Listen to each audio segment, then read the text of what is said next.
এই ভিডিওতে দেখব আমরা কিভাবে লার্নফাস্টলিতে অ্যাকাউন্ট তৈরি করতে পারি।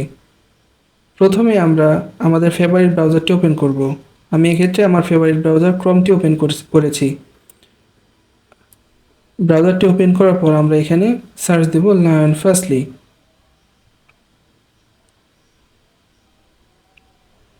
লার্নফাস্টলি সার্চ দিলে আমরা একটি ইন্টারফেস দেখতে পাবো learnfastly.com। তো আমরা এখান থেকে ডিরেক্টলি learnfastly.com-এ ট্যাপ করে দেব। ট্যাপ করে দেওয়ার পর দেখতে পাচ্ছেন আমাদের লার্নফাস্টলির হোম ইন্টারফেস চলে এসেছে। তো আমরা এখন যে কাজটি করব, আমরা এখান থেকে টপে লগ ইনের পাশে রেজিস্টার নামে একটি অপশন আছে, ওইখানে আমরা ট্যাপ করে দেব। ট্যাপ করে দেওয়ার পরে আমরা একটি এখানে অ্যাকাউন্ট তৈরি করব। এখানে দেখতে পাচ্ছেন আমরা তিনটা অ্যাকাউন্টের ধরন, এখানে স্টুডেন্ট, ইনস্ট্রাক্টর এবং অর্গানাইজেশন। তো আপনি যদি অ্যাজ এ ইনস্ট্রাক্টর হিসেবে জয়েন হতে চান তাহলে আপনি ইনস্ট্রাক্টরে ক্লিক করবেন। আপনি যদি অর্গানাইজেশন হিসেবে জয়েন হতে চান তাহলে আপনি অর্গানাইজেশন সিলেক্ট করবেন। তো আমি এক্ষেত্রে আমি যেহেতু স্টুডেন্ট হিসাবে জয়েন হতে চাচ্ছি, তো এই কারণে আমি স্টুডেন্টটি আমি সিলেক্ট করেছি। এখানে আপনার ইমেল দিয়ে দিবেন, আপনার অরিজিনাল ইমেল দিবেন। তো আমি এক্ষেত্রে যেহেতু টেস্ট পারপাস অ্যাকাউন্টটি তৈরি করছি, তো আমি একটা টেম্প মেল দিয়ে দিচ্ছি।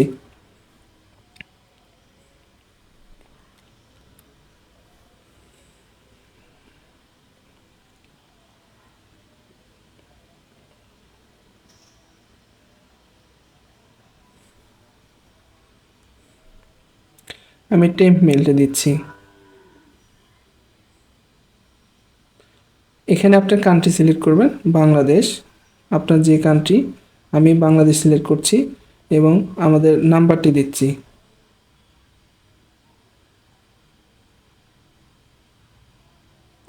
এরপরে আমরা এখানে ফুল নেম দিব।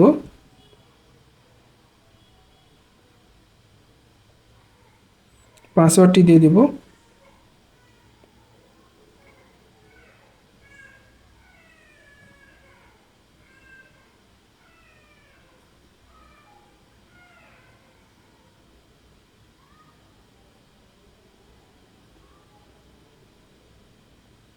এখানে অবশ্যই আপনি আপনার পাসওয়ার্ডটি দিবেন।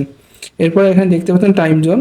আপনি যদি ঢাকা বা বাংলাদেশের টাইম জোনে না থাকেন, এশিয়া ঢাকা, আপনি টাইম জোন সিলেক্ট করতে পারেন। বাট বাংলাদেশে হলে অবশ্যই এশিয়া টাইম জোনই যথেষ্ট, আর কিছু দিতে হবে না।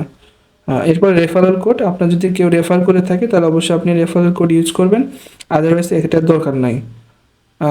এরপরে সাইন আপ করার পূর্বে অবশ্যই আমরা I agree with terms and rules দিয়ে নেব, এবং অবশ্যই টার্মস অ্যান্ড রুলস যদি মনে চায় তাহলে পড়তে পারেন।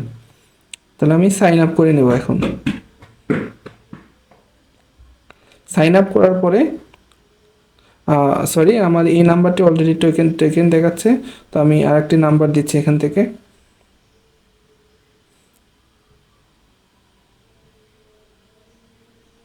জাস্ট একটা টেস্ট পারপাস নাম্বার দিচ্ছি, আবারও পাসওয়ার্ড দিচ্ছি।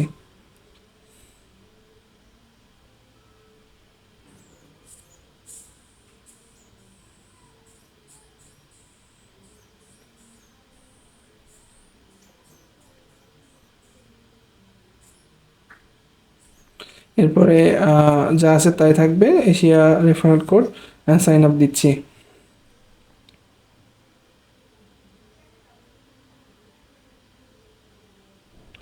এক্ষেত্রে এখন যে ইন্টারফেস আসবে সেখানে দেখতে পাচ্ছি অ্যাকাউন্ট ভেরিফিকেশন।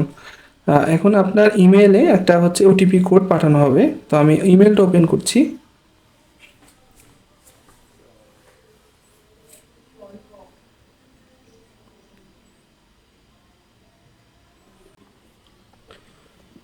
ইমেলে দেখেন এখনো কোড আসেনি।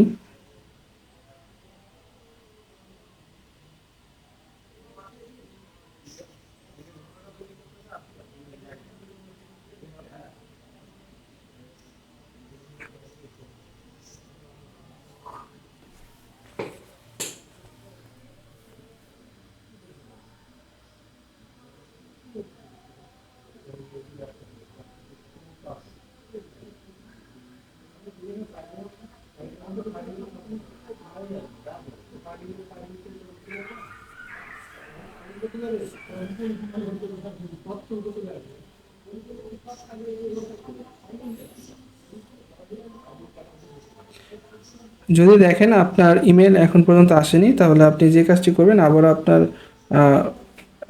লার্ন ফার্স্টলিতে ফিরে যাবেন, যাওয়ার পর আপনি রিসেন্ট কোড প্রেস করবেন।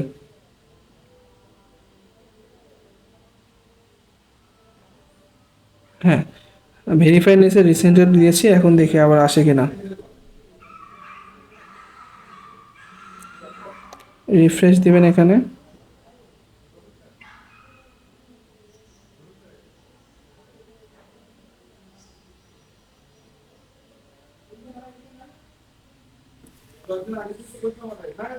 এই দেখেন এখানে আমাদের ভেরিফিকেশন কোডটি চলে এসেছে।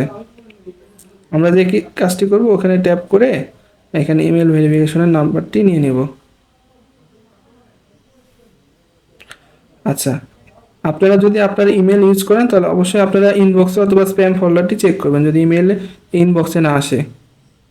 এখন যে কাজটি করব, আমরা আমাদের লার্ন ফার্স্টলিতে চলে যাব, এরপর ভেরিফিকেশন নাম্বারটি দিয়ে ভেরিফাই করে ফেলবো। দেখেন এখানে দেখতে পাচ্ছেন আমাদের কমপ্লিট স্টুডেন্ট ড্যাশবোর্ড। এখানে আমার নামের সাথে আপনার একটা মেনু আছে, এটি হচ্ছে স্টুডেন্ট ড্যাশবোর্ড মেনু। এখান থেকে আপনার কোর্স পারচেস করলে দেখতে পাবেন, আপকামিং কোর্স দেখতে পাবেন, অ্যাসাইনমেন্ট করতে পারবেন। এরপরে আপনার এই সেম ক্রেডেনশিয়াল বা log in user name password দিয়ে আপনার আমাদের লার্ন ফার্স্টলিতে যে কোনো সময় লগ ইন করতে পারবেন। এ ছিল আজকের ভিডিওতে।